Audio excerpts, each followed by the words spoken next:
What's up, everybody? Welcome to another episode of Elevate Your Grind, brought to you by the Cannabis Lab. I'm your host, Todd, and welcome back to our lovely show. The thing I love about this show is the diversification with guests here. We have people from all over the industry. We get to talk about so many topics, and I enjoy talking about all of them. I enjoy talking with folks like Ted about cultivation and its beginnings in California and transitioning from the black market. I enjoy talking to investment folks about what's going on with regulations, why nobody has money, things of that nature. I love talking to the accountants about tax burdens. I love talking to the lawyers about regulation and things like that. And I know sometimes that's weird. The only people I can't hang with are insurance people, just because I don't get it, but they're entertaining as well too. So with that being said, we've got a great slate of guests coming up for you over the next couple of weeks. Of course, check out all of our episodes at youtube.com/elevateyourgrind.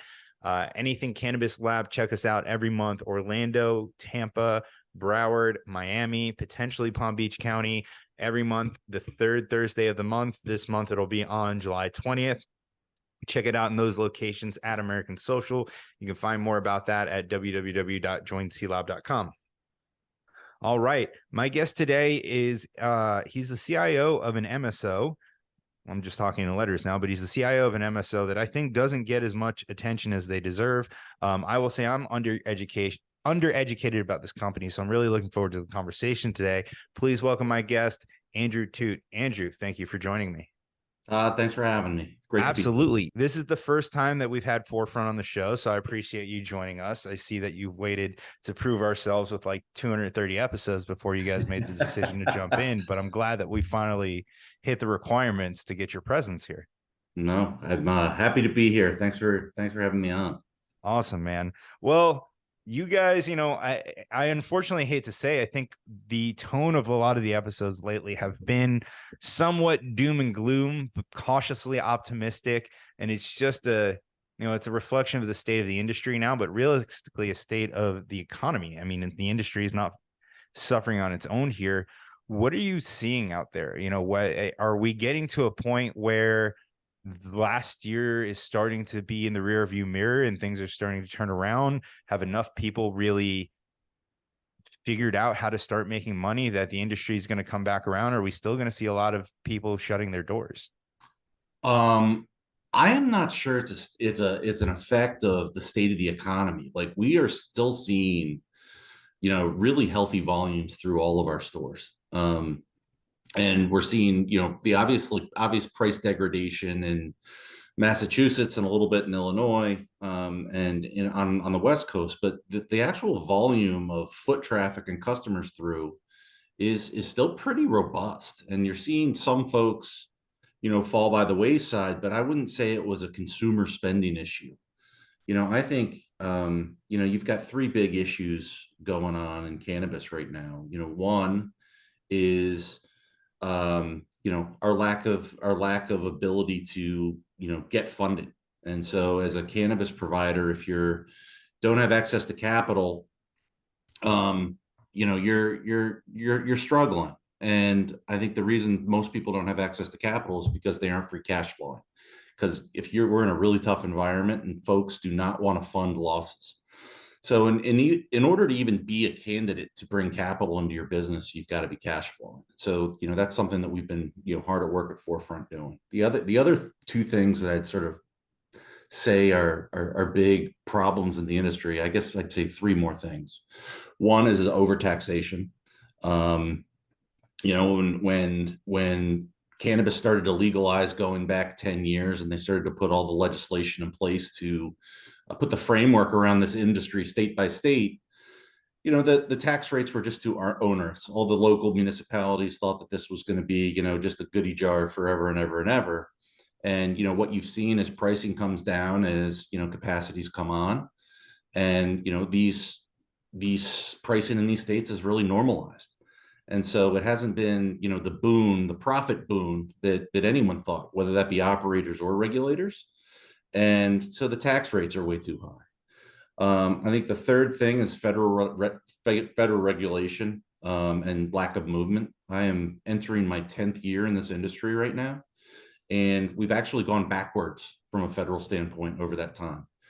The reason I say that is because Jeff Sessions, the DOJ under Donald Trump, they rescinded the Cole memo, which, so, when you really look at what's been going on at a federal level, we've gone backwards. And we've had everything in this industry takes twice as long and is four times as hard because you don't have access to banking services and because of the federal illegality. And Yeah. then I think the third thing or the fourth thing that has really been, a total curveball for the industry is the rollout of social equity. And, regulators, rightfully have come to the conclusion that, hey, if we're going to legalize cannabis in our state, we can't say, okay, well, let's roll in, rich white guys and these guys get the industry because they prove that they can have access to capital, et cetera. And so, there needs to be some recognition that, there's still folks sitting in jail for doing, what we're doing in terms of selling cannabis. But I think there were some, really good ideas in the idea of, having so big a social equity component in this industry. I think the rollout of it has been disastrous from a business standpoint. And folks like Cory Booker really had no idea what they were talking about when he said, I'm going to lay myself down in front of safe banking because it's only going to benefit the big cannabis providers. And he just didn't understand the issue, frankly, because, him blocking safe banking last year did more to upset the social equity framework than anything he possibly could have done. Because if we give licenses to social equity, those folks don't have access to banking either, and probably have, in a lot of cases, have they don't have the ex finance connections to come up with money. So it's really hurt those operators significantly, and it's also hurt the industry in terms of if we're rolling out these licenses, these retail licenses to social equity folks, and they're not able to get open, you have a dynamic where those markets aren't growing, and in fact, the supply that's coming online to feed those stores that were expected to come online needs to be discounted, and so you've seen a big pricing dip. Yeah. So there's been four things that we've been really wrestling with as an industry, and I think we could go down any number of rabbit holes, but if I were to try to put a bow on it, I'd say it was those four. Yeah, I agree with you. And I think I want to kind of expand on a few of those topics. The first one being social equity. And I think you kind of said it right, is the unfortunate part is rolling out social equity right now and providing licenses right now when the investment in the industry is down 97% is almost a disservice to those licenses, because they're setting them up for failure, right? Because it's hard for operating companies that are cash flowing or at least have operations going, have product, have other things to raise capital. These social equity companies are going to struggle even more, especially if they don't have anything, if they're pre-revenue, if they're pre-operation. It's just not fair, really. It's, here's a license that we know is not going to work out. You're absolutely positively setting these folks up for failure. Yeah. It's not even, and one of the things that I was very bullish on safe banking passing in the defense bill last year. And one of the reasons I was bullish, other than, reading the tea leaves and hearing what you were hearing, is that Schumer, was rolling out, New York was opening up their recreational program. And the New York rollout of rec cannabis was largely predicated on a successful social equity launch. And you were like, well, there's no way that this guy's going to let New York open their recreational cannabis program without safe banking. So it just wouldn't make sense. It would be suicide politically and blah, blah, blah. And it happened.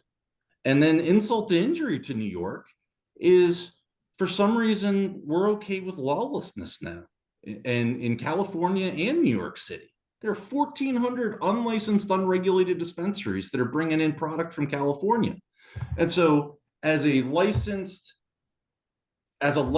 retail operator in New York City, I've got to pay taxes. I've got to deal with zoning. I've got to pay with all the licensing fees. I've got to deal with inferior product that I'm getting from upstate. And I've got to compete with these black market dispensaries, 1,400 of them. So talk about setting folks up to fail. It's just a joke. Yeah. And um, it's such a head scratcher right now. Particularly in New York and California, just how butchered those rollouts of those rec programs have been. So on that note, right, and this is what I've been very big about. Like, I think we're all in this industry and we're all working towards a common goal, descheduling, federal legalization, right? But we all Mhm. talk about these horror stories of every market starting up and the issues that are there. We look at a state like California where you would think cannabis would thrive. Some of the best weed in the country comes from California. You have legacy brands there, you have legacy cultivators. It's been a part of the culture forever, but the market is taking a shit. Like it is, and not all over the place, but you have price compression. You have folks that are giving up their licenses and going back into the black market because they just can't afford to operate. So all of a sudden we start talking and looking at federal legalization, but there's no de facto model to point to say that we should do it that way. On top of that, the folks that unfortunately, and I don't want this to turn into an anti-government rant, but the folks that are going to be tasked with legalizing cannabis have no clue what the F that they are doing in order to do so and do it the right way and do it in an equitable way. And I don't know how much they are relying on folks like you and the other major cannabis providers, where I also think they should bring in folks like, Caleb and Ted of Alien Labs and some of these early on brands that help, kind of ignite the industry too. Both sides of the culture side and the corporate side of cannabis together to talk about legalization, when they're just going to be a bunch of politicians that are going to try to base it off of alcohol or try to base it off of big pharma or try to base it off of something. And my fear is that it hurts our industry more than it helps it because of the way that they do it. Yeah.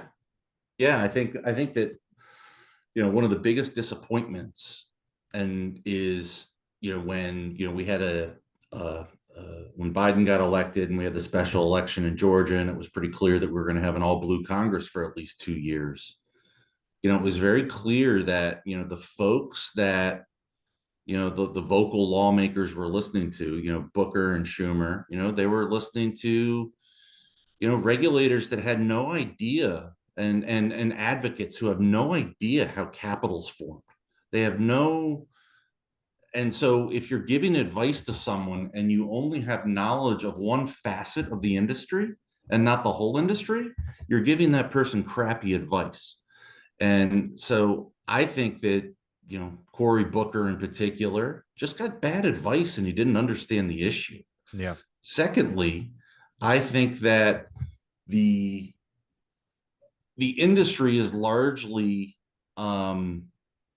given to groups like, we've one of our founders, Chris Crane, who's a dear friend of mine, was one of the founders of Students for Sensible Drug Policy.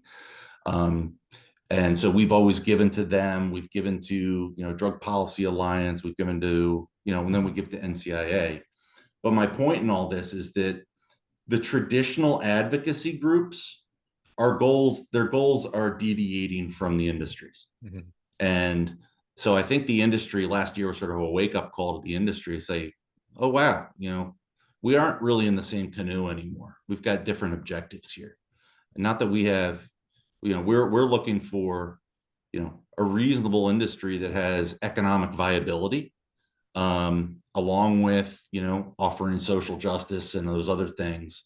Whereas I just don't think, a lot of these advocacy groups, have any lens on or any view on, what makes a healthy industry and what attracts capital. And, the fact of the matter is the cannabis industry is a capital intensive one. And, the capital formation has to be a big piece of, rolling out a regulated and legalized cannabis industry. I couldn't agree with you more. I think that's something that, I mean, in a lot of in a lot of situations where people don't realize, if you don't have a healthy functioning industry that can thrive and grow, then it doesn't matter how much social equity or how much opportunity you give to anybody, you're going to make it the hardest environment for someone to be successful in.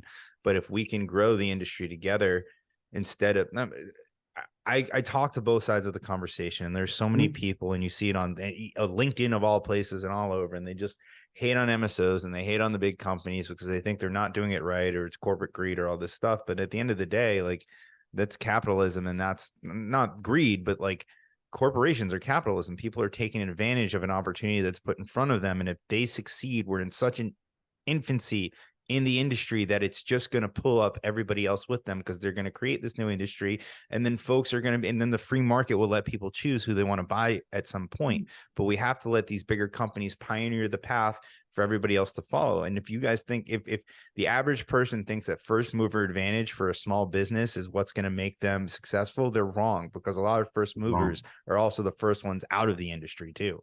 Well, I used to be in the investment industry, and I had a mentor that said, the pioneers get a lot of arrows, and there's definitely something to that in the cannabis industry, and I totally agree with you. Yeah, I don't understand this whole sentiment about, oh, big marijuana. It's like, okay, so you've got True Leaf, Curaleaf, GTI, and I guess you'd throw Cresco in there and Verano. So they were talking five.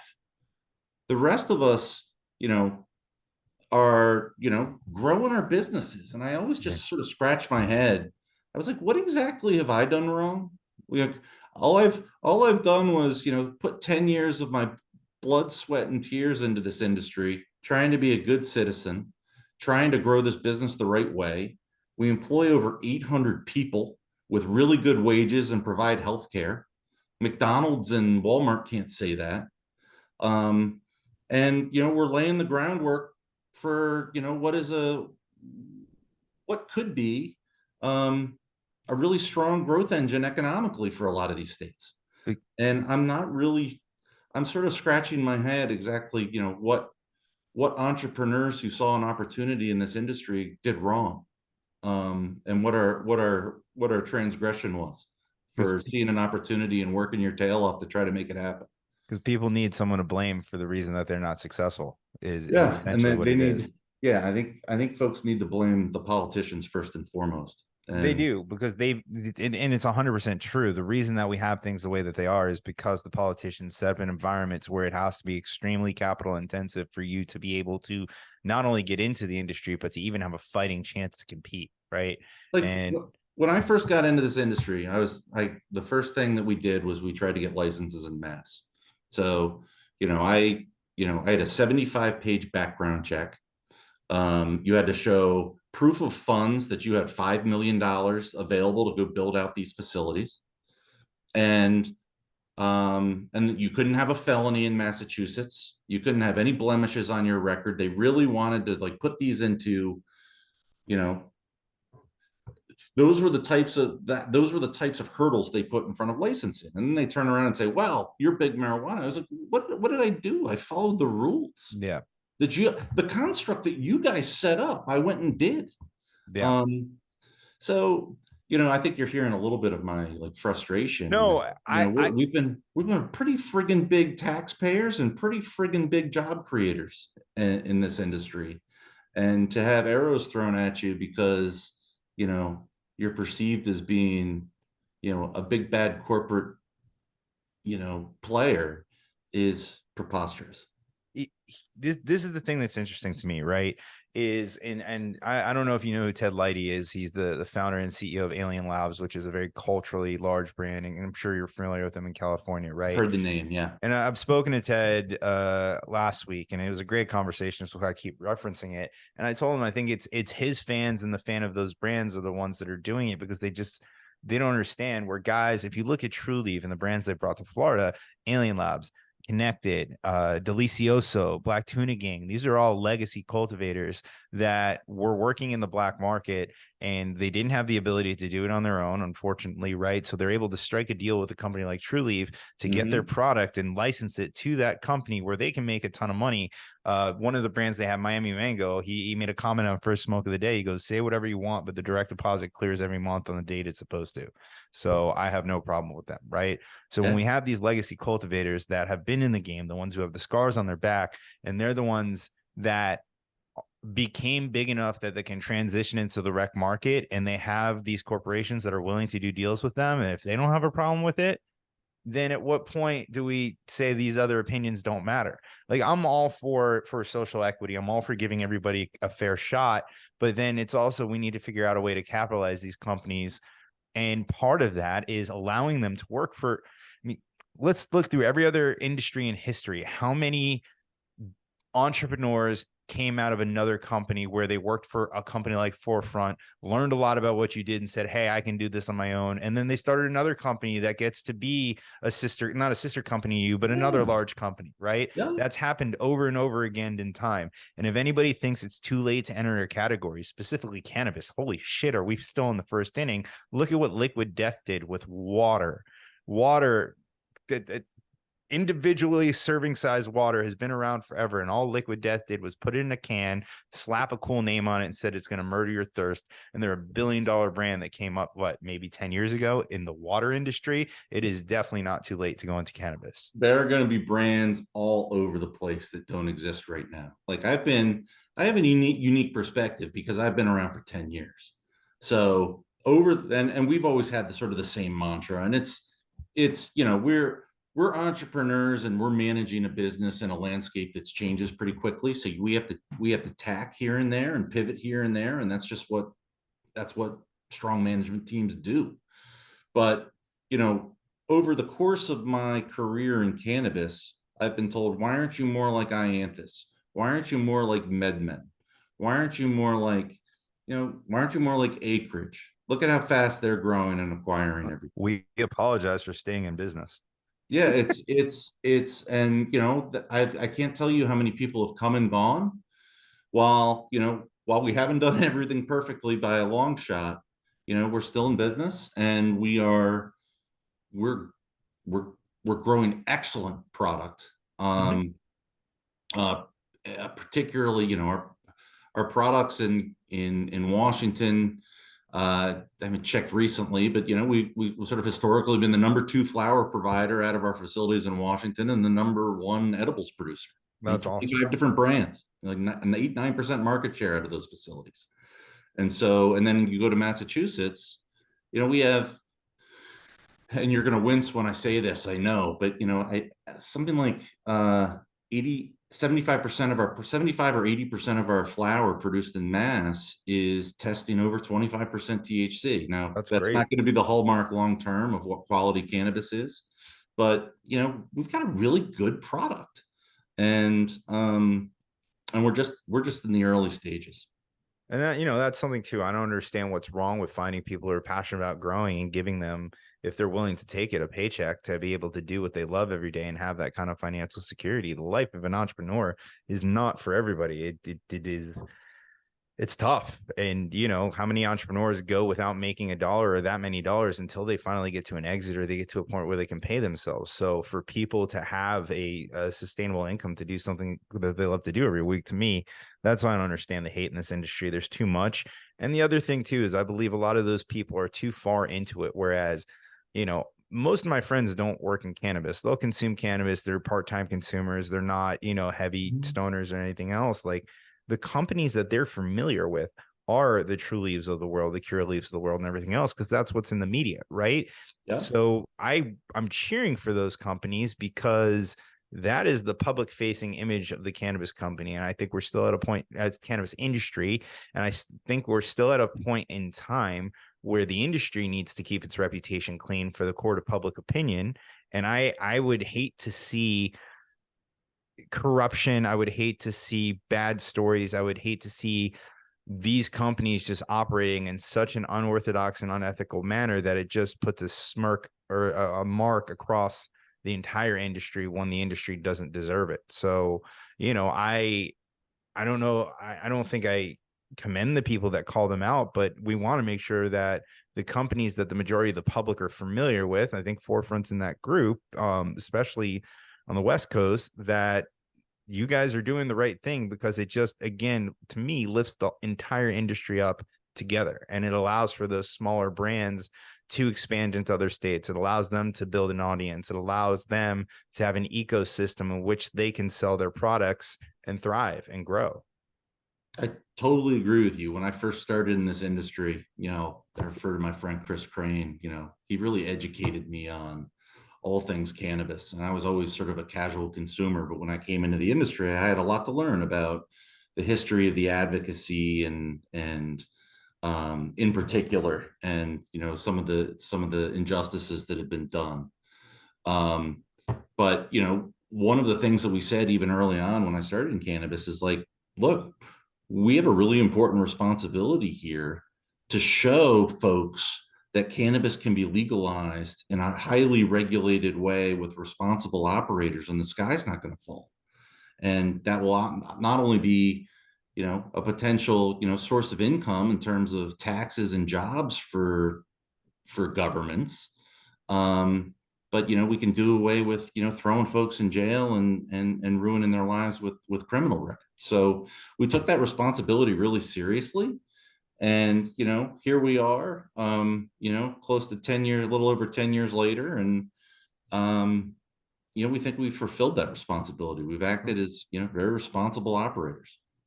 So I want to kind of transition now. I know, so you come from a, call it a Wall Street background. You've worked with in the investment world a long Yep. time. You have this opportunity at 4Front, and being in the cannabis industry, there's a lot more restrictions.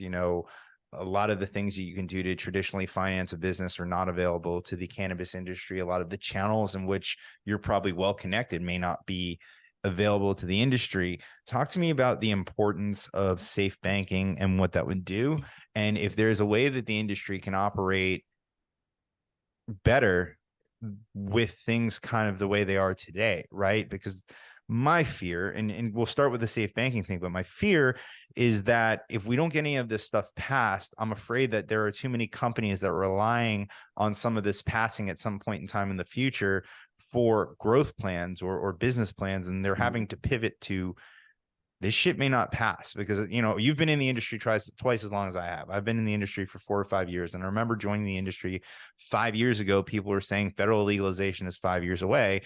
That was in 2018. We're in 2023, and federal legalization, everyone says, is still at least 5 years away. That number has not changed. Yeah. There were a lot of us quoted in 2020 and 2021 saying we think safe banking is going to pass, and we're and I pulled this quote, and I don't mean to say it in a derogatory way because we've all had pie in our face in this way. You said we're about to enter a golden age of cannabis on the Cannabinoid Connect show. That's my friend Kevin. Yeah. And trust me, I've said plenty of things along that similar. And here we are 2 years later, and we're all kind of like, what the fuck? Why are they not passing this stuff? What's wrong with them? So at what point do we stop being reliant on what may pass and figure out how to best operate in the environment that we're given right now?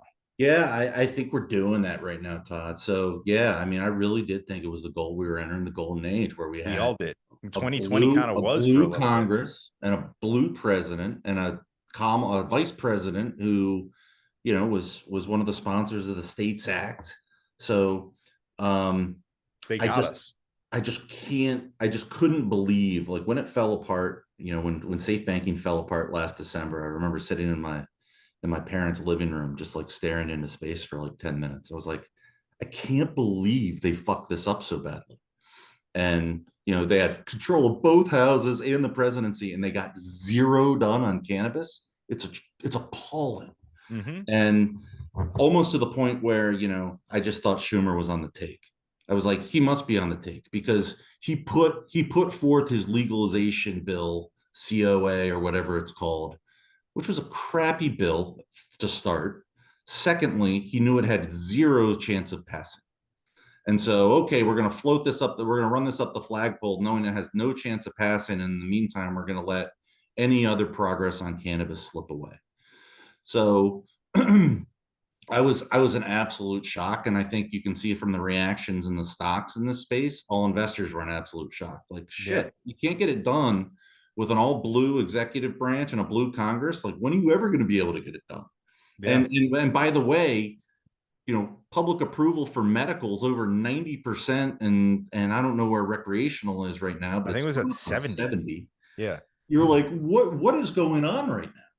So I think that we've all had to sort of temper our expectations because we had bigger growth plans. And as the environment continued to play out and we rolled into 2023, you said, all right, guys, we're back to it. Like, forget about growth right now. We're in, let's make sure that we are one of the winners and survivors, when this finally turns. And what's that going to take? It's going to take, us making sure that we're running a super tight business. Yep. And we're cash flowing. Yeah. And to the extent that we can come into it to more capital for growth, awesome. But the first order of business here is making sure that we are one of the winners when the tide comes back in. What's crazy to me is I just don't think the general public understands how restricted that is. I think because the court of public opinion is so high, I don't think people realize. I can't tell you how many conversations I get. We'll call them civilians if they're not in the industry, with civilians that they don't realize that you can't go across state lines. They don't realize that you have to be licensed in every state in which you operate. They don't understand that a company like 4Front is essentially operating 6 individual different businesses with, trying to mirror as much as they can. They don't get that. I mean, I have friends that know Florida's medical, and I remember just from when Cookies opened in Miami, there was a gigantic line, and so many people in line didn't have their medical card, and they didn't understand that Cookies was still selling medical cannabis. They didn't realize that they couldn't just walk into a cookie store and buy weed. So I think the general public also doesn't even realize how regulated it is, that us on the inside do.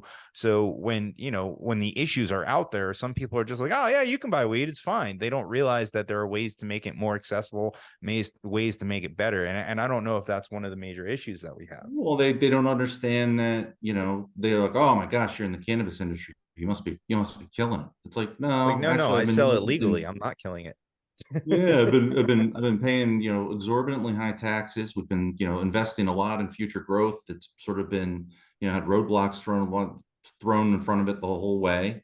As a executive at a cannabis industry, I've had my bank accounts shut down across the board, including brokerage accounts. I couldn't refinance my mortgage because I'm in the cannabis industry, and so yeah, That's something a lot of people people don't get don't it. talk about too, is the people who are working in the industry and them being kept from traditional, financial institutions as well. It's bonkers. And I start, I've gone from like being frustrated to being angry about it. And I'm like, look, like we are potentially, this industry employs 400,000-500,000 people. It's bigger than the dental industry, and like we can't get basic banking services. Like we employ, you know, look at the crappy jobs that like McDonald's and Walmart, have, Yeah. where their employees. I was watching a bit this morning where Jon Stewart was talking to Janet Yellen about how the taxpayers basically subsidize Walmart's employees Walmart by giving their employees food stamps, and they're on government health care. Like, we're an industry that, like, we're a company that employs over 800 people with with really good wages and healthcare benefits, and we support families and economic growth. And when is the government going to say, stop treating us like this redheaded stepchild that Yeah.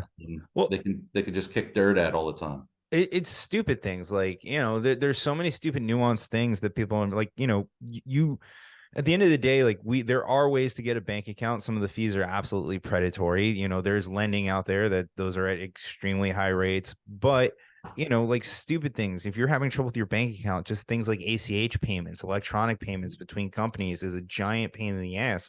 And, I remember when I was running a cannabis brand, we would get paid royalties on the cannabis that we would sell. And although we weren't essentially a plant touching company, when we'd make deposits, it would take 6, 8, 8 weeks longer just for a check to clear. And as a cash strap startup, like, that doesn't fly. We need the money because it needs to go out the door to go pay for something, Right. so we can continue to move on. And those little nuanced pain in the ass things, like just being able to get your payments and pay your vendors on time, is a huge hindrance.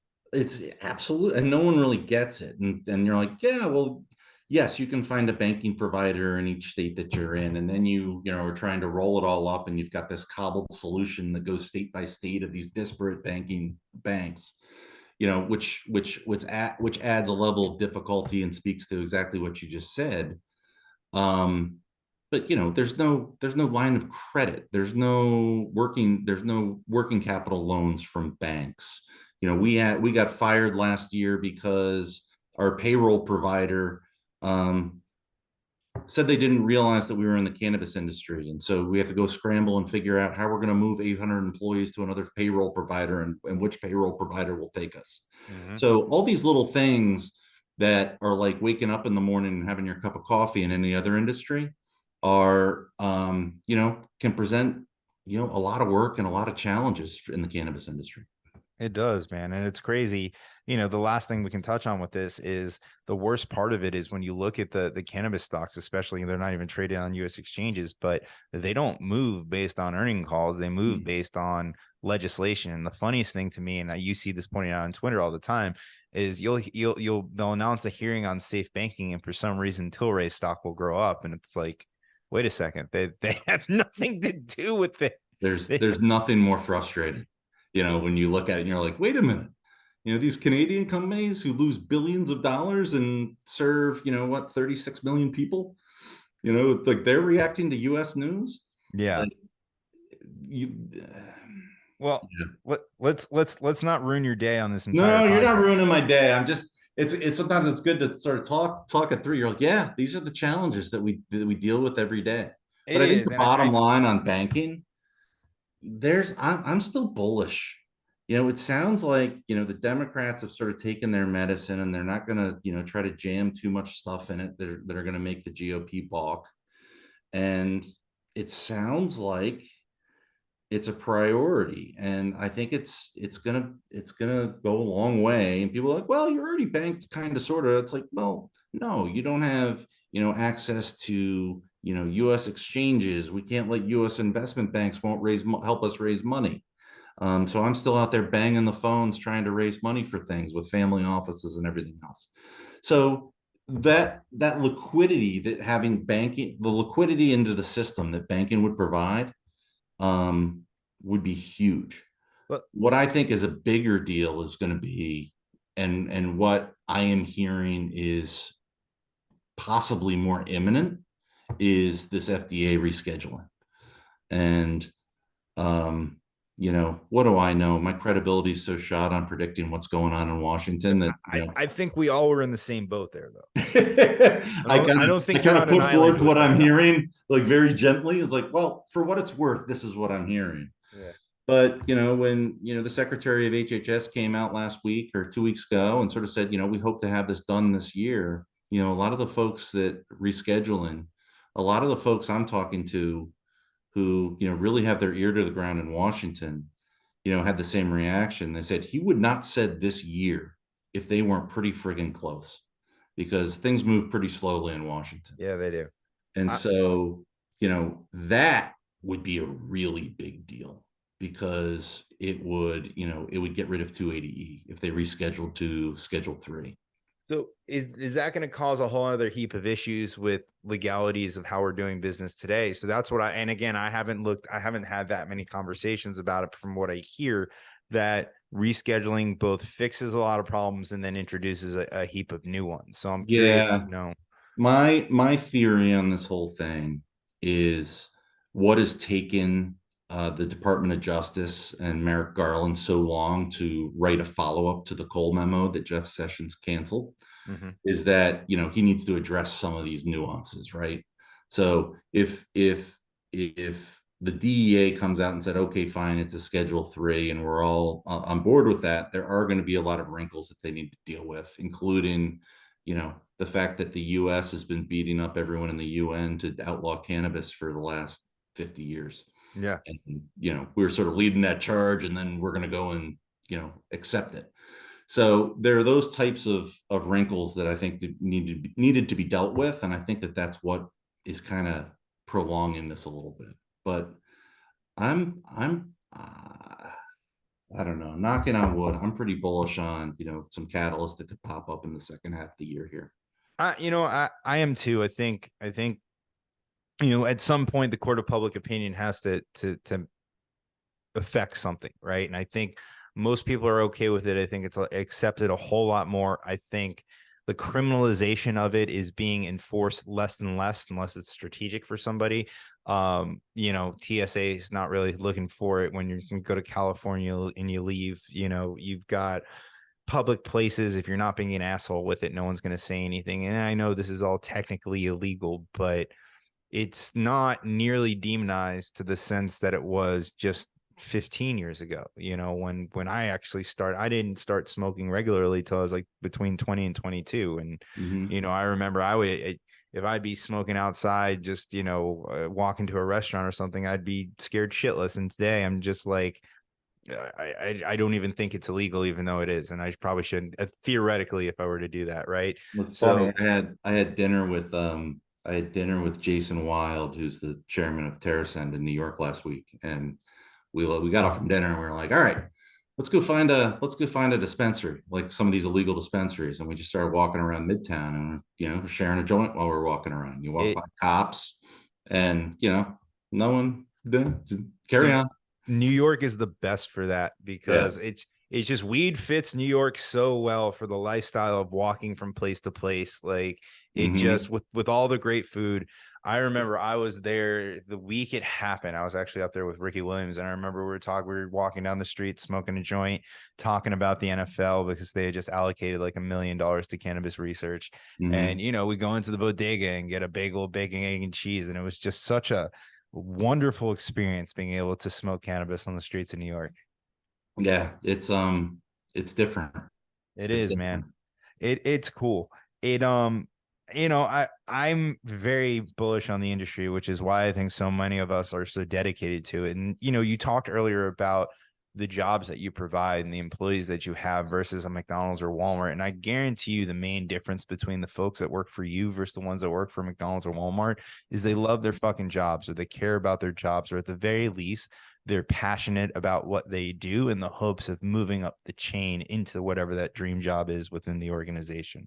And that's what is different about this industry. Like, listen, most of the folks that work at McDonald's or Walmart, they're trying to pay bills. They're trying to, get a first job. They're just trying to have an income. They're not there because they love fucking stocking the shelves at Walmart. Certainly Mm-hmm. not, right? They the folks that are inside of a dispensary, if you walk into a dispensary and you talk to a bud tender and you ask them what their favorite products are, you will see a smile light up like you've never seen before, right? It's Sure. just that's how it is. And they're talking, y'all go in and, went into our dispensary in Worcester last weekend, talking about, oh my God, we get these new strains on the menu. People are excited, Yeah. and they're excited to be there. They're proud of the products they're selling, in our case. Um, and it's great to see. But you're totally right, Todd, in that, this is an industry where, there's going to be a lot of growth. And you take a company like 4Front. So, I'll shorten the story, but we sort of got our start in Washington State, where we kind of figured out, our CEO Leo Gontmaker started a couple facilities in Washington where we figured out, how to basically do low cost production, produce quality products at a really low cost. And if you could get the labor out and automate the manufacturing piece as best you can, and wring cost out wherever you can, you could still cash flow even in a market like Washington where things have commoditized, and your brand is basically a quality product at a great price. And so we've kind of taken that mantra, on the road, and we took it to Massachusetts, and we've replicated the model there. And you're only allowed 3 retail in Massachusetts, Yep. so we've got it. We're starting to sell outside of our retail locations, but we're doing incredibly well in Mass. And then the third state we went into was Cali. And Cali, we didn't have a grow. We had a big we have a big production facility, and we were going to have a 1-2 punch of growth. We had Cali coming online, and then we had a big grow facility and production facility in Illinois coming online, with 8 more dispensaries that we could add under the regulations. So between those two, we thought we were entering a period of hyper growth. And the story of 4Front right now is like we're doing great in Massachusetts, Illinois, and holding serve in Washington, but we thought we had a big growth opportunity in Cali. And so we came to market last January with, all those products that have been successful in Washington. And retailers who we were selling to basically didn't have capital to pay their bills. Yep. And so, you'd sell to someone, they say, oh, we love the products. They sold through really quickly. It's like, okay, well, you haven't paid us in 90 days. And I know that you'd like a reorder, but, we need you to pay us first. And they were like, well, okay, well, maybe we'll buy from, the guy over there this month because I think he might be going out of business and maybe I won't have to pay him at all. Yeah. So in Cali, we had this problem where, instead of, the retail base expanding like it should, as regulations, loosened up with the municipalities, you're actually seeing a credit crunch in that market. And so what we've done was, we sort of said, okay, we're no longer willing to burn cash in California. We're generating cash everywhere else we are. Cali should be no different. And so we committed to the market, about a month or two ago that we would be cash flowing in the next 45 days in Cali, and we're going to come pretty damn close. That's incredible. So we are going to be cash flowing as a company, I believe either this month or next month. That's incredible because So, California is hard to operate in that sense. I can't tell you how many dispensaries. So I didn't have that direct connection. We would operate through our distributor, and I put an order in the system, and the distributor will call me. Yeah, we can't send an order to them. Why? Well, they got 4 brands that they're over 120 days late on. Oh shit. Okay. Well, right. next one. But that's cannabis, right? And that's why, when you're looking at, investing money, like I used to be a small cap growth investor, you're like, well, cannabis industry is going to throw a lot of shit at you, and the management has to manage around that.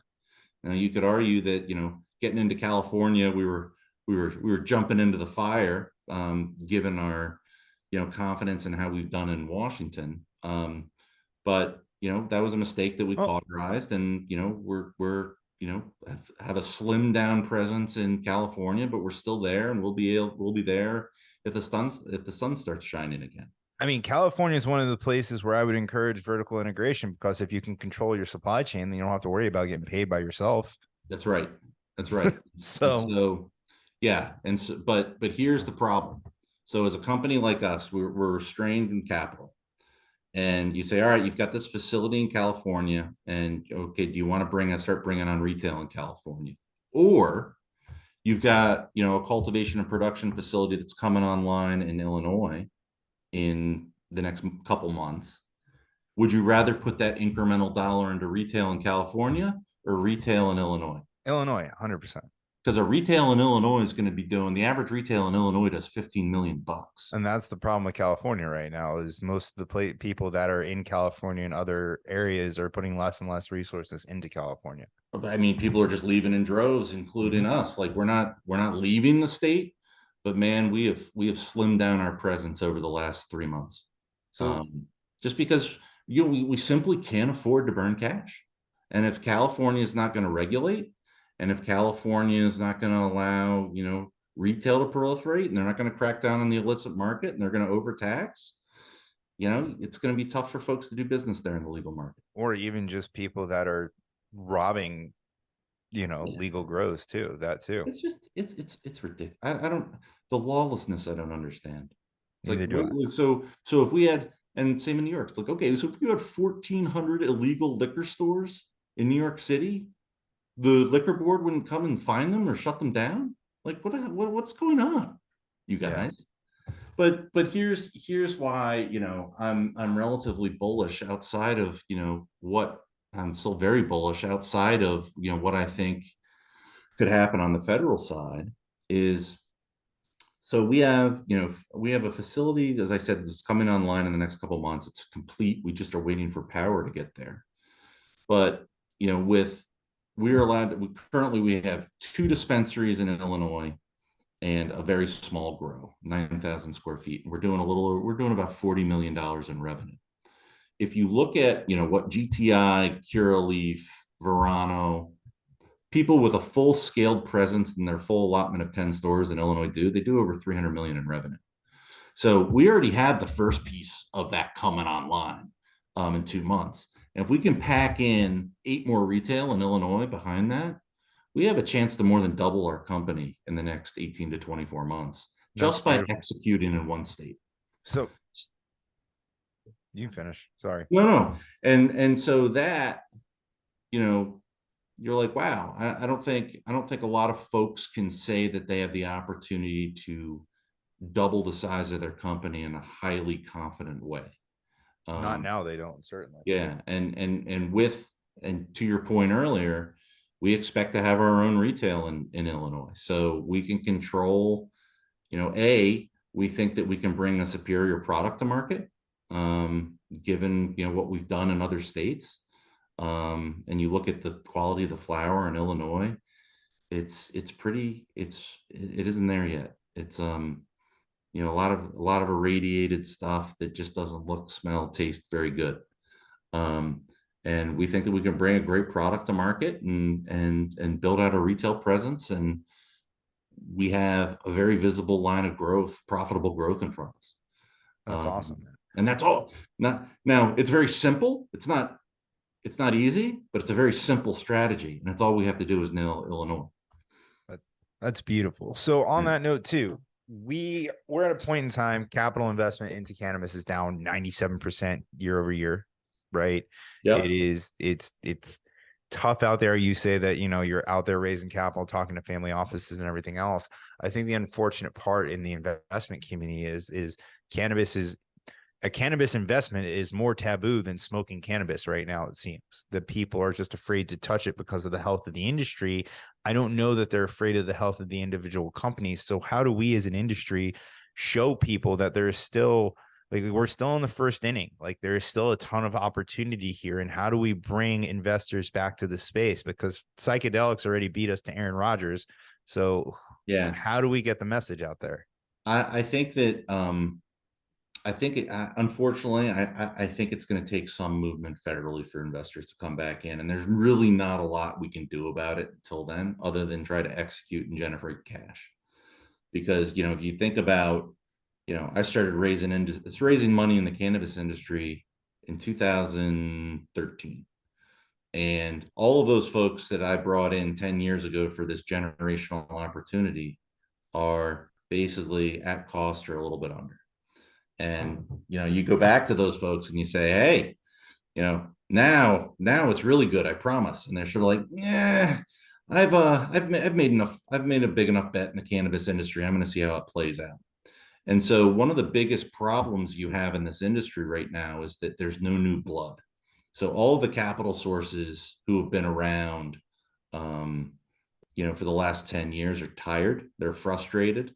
The funds that have invested in this have, their limited partners yelling at them that, that's been so much underperformance.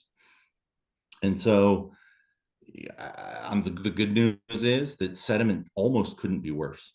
Yeah. Um, and, these aren't conversations that people have at 52-week highs and on a roll.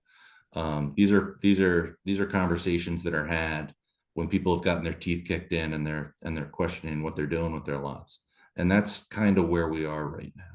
Yeah. And so, if and no one's willing to discount anything federally. Like, I mean, shit. If you had gotten up there 5 years ago and said, and had the guy from Health and Human Services saying we might reschedule cannabis this year, like these stocks would have gone bananas. And Nuts. people are like, yeah, I'll believe it when I see it. And so they're discounting nothing. So if we start to get some of those data points and we start to get some follow through, and you start to see companies doing the right things in terms of tightening their cost structure and trying to get their debt loads in line, and do the things that you can do to generate cash, I think people will come back in droves. And here's why I say that. You remember that big run up right after the Georgia election and all these stocks. Mm-hmm. I think MSOS, the ETF, had been open for, I don't know, a few months at that point. And they took in something so after the Georgia election, that ETF took in something on the order of $700 million inside of like 2 months. My numbers are probably a little bit off, but they took in an extraordinary amount of money. And all of that money needs to be invested into fewer than 15 names, really. And so our goal, other than, running a great business, is to be one of those top 10 to 15 names that, people need to invest in when they come to cannabis. They say, Yeah, okay, who are the credible, good operators that know what the F they're doing? And we want to be able to say we're one of them. And that's going to attract investment dollars. And so when that money comes in, I think it's going to come in quickly. And there's going to be people trying to catch up. And this is the way these things work. And with any luck, you start to get access to, real institutional money, and the BlackRocks and Fidelities of the world can make real investments in cannabis, and this can be a real industry. So our goal is, to be one of those players that attracts capital when the tide starts to turn. And I think that um, we're on track to be able to do that. that's awesome. I commend you guys at 4Front for being able to build what you've built with the resources available to you. I know it's not easy in this environment or any environment, and especially now with the capital crunch. And being able to, I think maybe this is a good thing for the industry, where it is forcing people to learn how to best operate their business most efficiently to cash flow. And there's going to be a lot, at that point, we'll see, hopefully, and a lot of other generational wealth opportunities come around as this industry grows at the rate that it's supposed to grow at. So I'm excited for the future of the industry. I'm excited to see, who's at the forefront of that as well too. No pun intended. Yeah, I am as well, man. Very That's cool. right on. Well, Andrew, I appreciate your honesty, your candidness, and your opinions on the industry, man. It's been a pleasure to speak with you. Where can we send people to find 4Front websites, social media, anything Yeah, else? www.4frontventures.com with the number four. I have a very small Twitter presence. I try to keep my head down. But we're on Instagram and Twitter as well. So um, we're kind of the small one that has a really good engine, and we can bolt on some more pieces to it here. So we are looking forward to being in an environment where we can be one of the fastest growing MSOs out there. That's awesome, man. Well, I appreciate your time, and we'll definitely do this again. All right, Todd. Thank you. Thank you to Andrew, and thank you to everybody at home for watching. Of course, if you missed any part of this episode, you can always find it on our YouTube channel at youtube.com/elevate your grind. Please like, subscribe, comment. If you have a mean comment, we encourage that as well too. But if you're going to be mean, make sure you're mean to other people in the comments as well too. So this way you start a fight and our engagement goes up. We would greatly appreciate that, folks. For all things C-Lab, you can check it out at joinclab.com or Google Cannabis Lab Eventbrite. Remember, it's the third Thursday of every month. Orlando, Tampa, Miami, Broward County. Come out to one of the events. Check us out in person, folks. It's been another episode of Elevate Your Grind. We'll see you next time.